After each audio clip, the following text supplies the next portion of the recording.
check out these cars. So cool.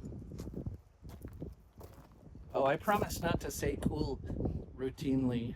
I say cool too much. Too bad. We are rolling. So, Steve, we basically are heading, like I said, from LA to Boise. Me and my injured wife, she busted her ankle. And I said, I want to come see Steve. She's like, sure, okay, just leave the car running. Anyway, what I want to know is, could you rat rod a minivan? Not really. Not really. I mean, you probably could, but it's not really in the genre of like you need something that's old. Oh, okay. Because we got this minivan and I was thinking it'd be really cool. Like, why doesn't anybody make a sporty minivan and, four-wheel drive, and you can make it. They're just a common, like everyday family car. They're just really hard to really make something out of that. You know what I mean?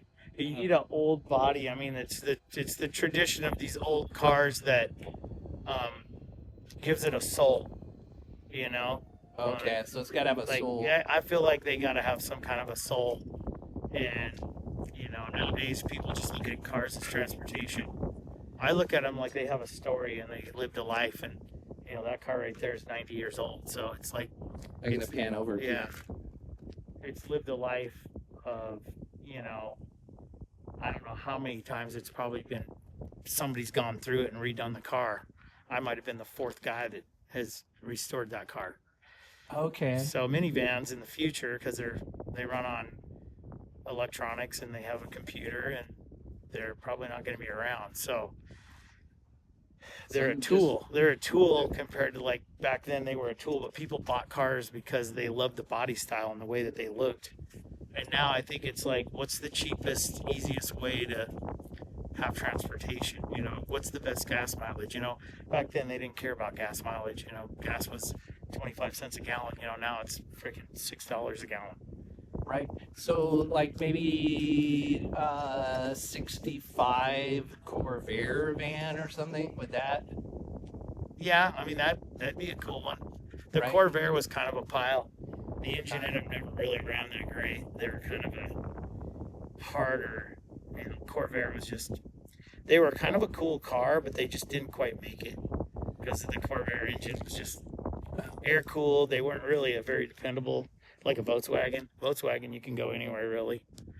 Okay, so like, but would you swap the engine out and Yeah, you take a Corvair and you that? put a late model Subaru engine in it or something where it'll run good.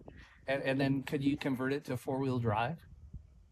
You probably could, but you'd want to cab swap it onto like a Toyota chassis or something. Okay. Put it on like a Toyota four-wheel drive chassis.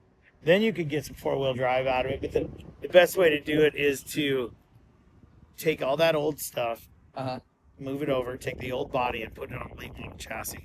Then you can drive it around, And I think it'd be cool because we rented this van, and it's got so much space in it, and I think, if it had four-wheel drive and it was sporty, it'd be cool. Like, why doesn't somebody make something like that? Well, I think they tried to for a while, and I think right now, like, you can buy like these new Mercedes or the Dodges that are four-wheel drive, but they're, like the Mercedes is $150,000. You know what I mean? That's too much. And that's what it takes to make one dependable.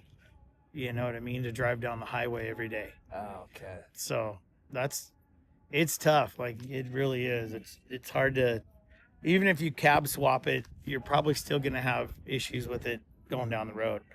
You got a body that's from the 60s and you're putting it on something from the 2000s, it's still going to, the windows aren't going to be tight. Everything's going to, it takes $200,000 to make one real nice. $200,000? Probably. Wow. So you got to put some beds in it and live in it. Yeah, you'd have to move into it pretty much. Okay. Well, I mean, you could do some things to it to make it look cool, but it's just, if you want to daily drive it, it really, air conditioning, those things in the 60s, they didn't have air. So Right. the cars weren't sealed up like they are nowadays. That minivan, it's a mass-produced minivan, but they probably spend $1 billion designing that thing. Yeah. So it's perfect. So when you turn the air on, it's nice and cold. You don't feel any engine heat. You don't feel any ground heat.